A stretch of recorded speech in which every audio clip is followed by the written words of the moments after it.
নমস্কার বন্ধুরা, কেমন আছো সবাই? আমি জানি তোমরা সবাই এখন একটা অত্যন্ত জরুরি এবং ইন্টারেস্টিং বিষয় জানতে চাইছো, যেটা নিয়ে প্রতি বছর আমাদের প্রিয় কলকাতা শহরটা হাঁসফাঁস করে। হ্যাঁ, ঠিক ধরেছ। আমি কথা বলছি কলকাতার বন্যার সঠিক কারণ নিয়ে। চলো তাহলে আজকের এই মেগা ডিসকাশনে আমরা ডুব দিই কলকাতার জল জমার রহস্যের গভীরে। রেডি? Let's go.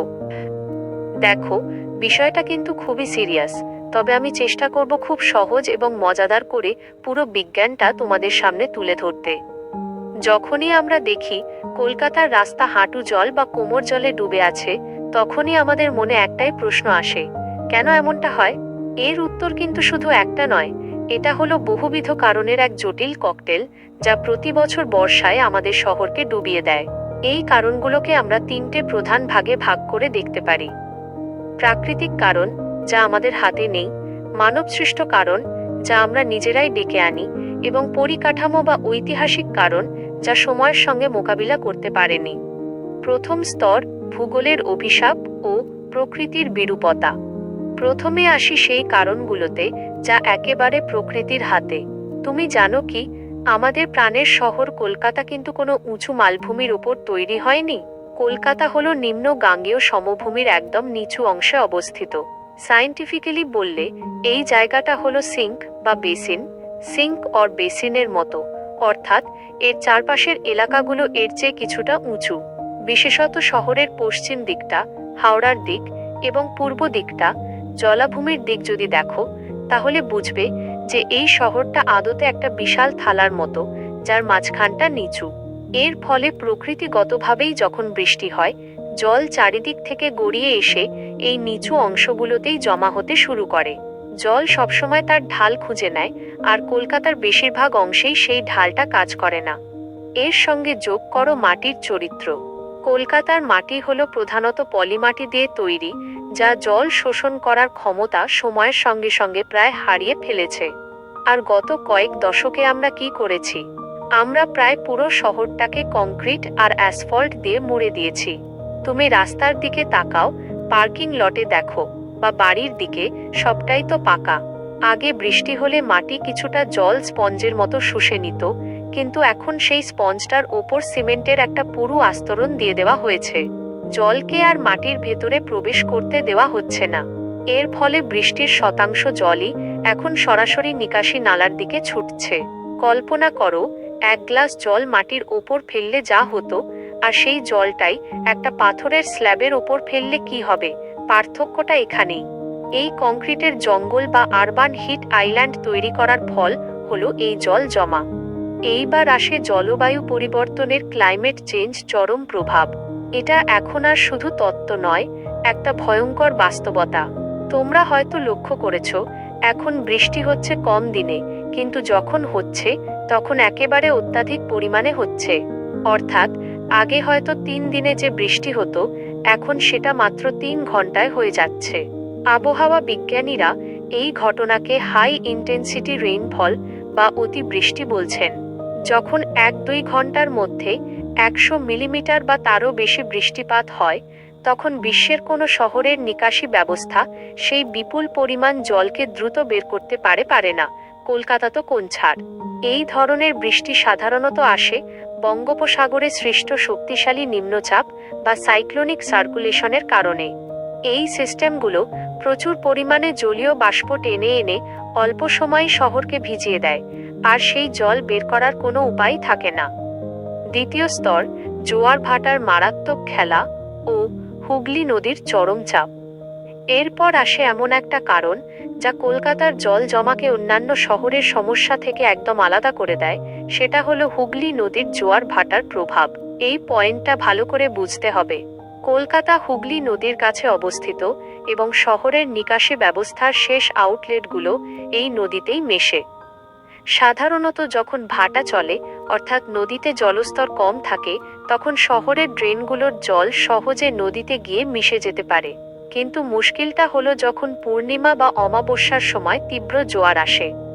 জোয়ারের সময় হুগলি নদীর জলস্তর এতটাই বেড়ে যায় যে তা শহরের ড্রেনগুলোর আউটলেট বা মুখগুলোকে ডুবিয়ে দেয়। নদী তখন নিজেই জল ভর্তি থাকে, আর বিপরীত দিক থেকে একটা চরম চাপ তৈরি করে।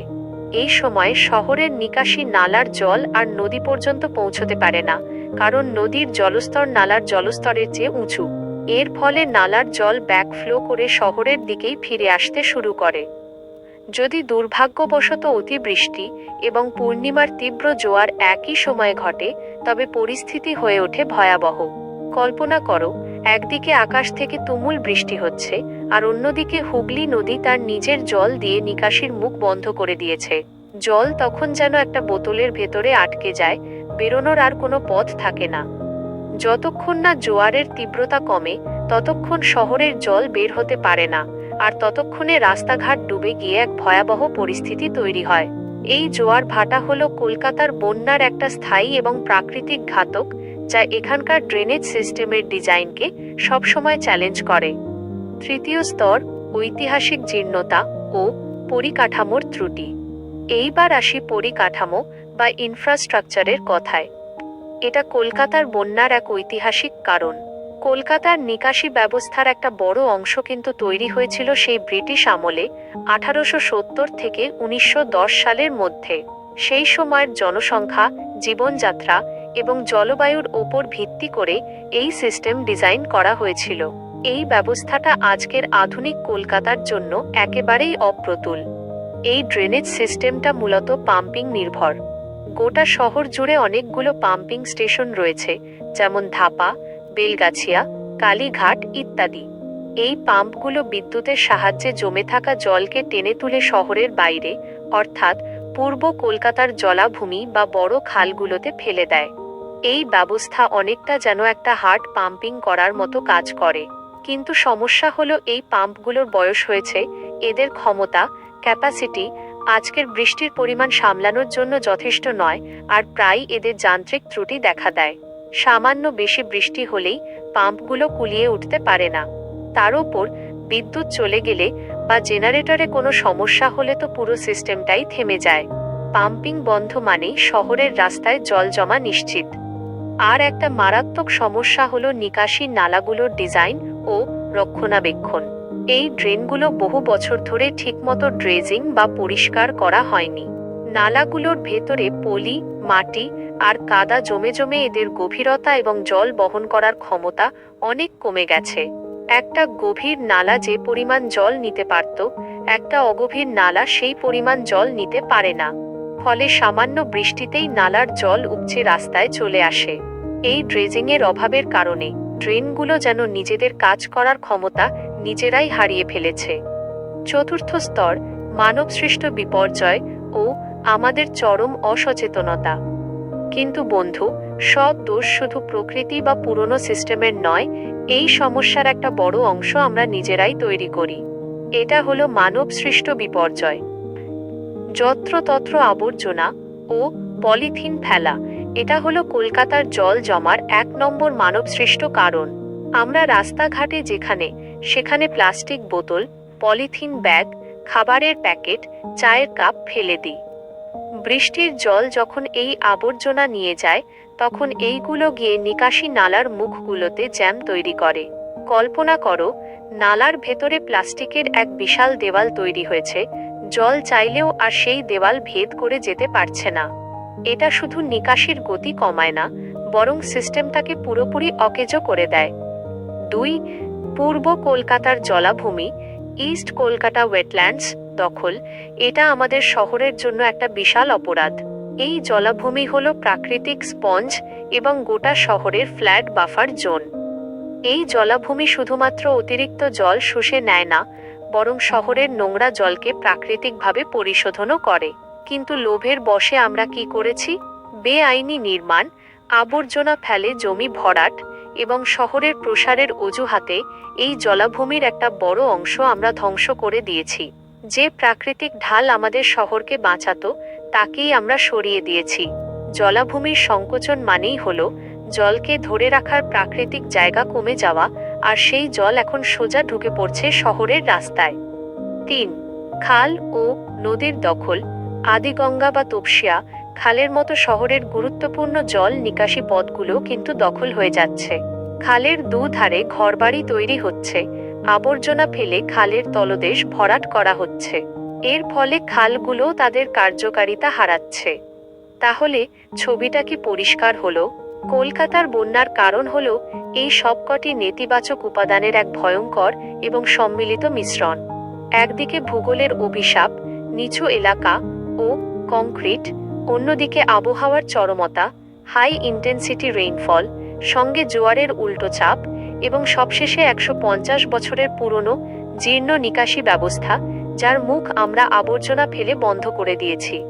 যখন এই সবকটি ফ্যাক্টর একসঙ্গে পারফেক্ট স্টর্ম তৈরি করে, তখনই কলকাতা শহর থমকে যায় আর আমরা কোমর জলে ডুবতে থাকি। এই সমস্যার সমাধান রাতারাতি হবে না। এর জন্য প্রয়োজন আধুনিক পাম্পিং স্টেশন তৈরি, নিয়মিত ড্রেজিং, নাগরিক সচেতনতা বৃদ্ধি এবং সর্বোপরি পূর্ব কলকাতার জলাভূমিকে কঠোরভাবে রক্ষা করা। যতক্ষণ না এই সবকটি দিকে একযোগে কাজ করা হচ্ছে, ততক্ষণ পর্যন্ত বর্ষার দিনে আমাদের এই জল যন্ত্রণা চলতেই থাকবে। এটাই হলো কলকাতার বন্যার আসল এবং সম্পূর্ণ ডিটেলস। আশা করি পুরো ব্যাপারটা তুমি সুন্দরভাবে বুঝতে পেরেছো। দেখা হবে পরের ভিডিওতে। ততক্ষণ সবাই সাবধানে থেকো।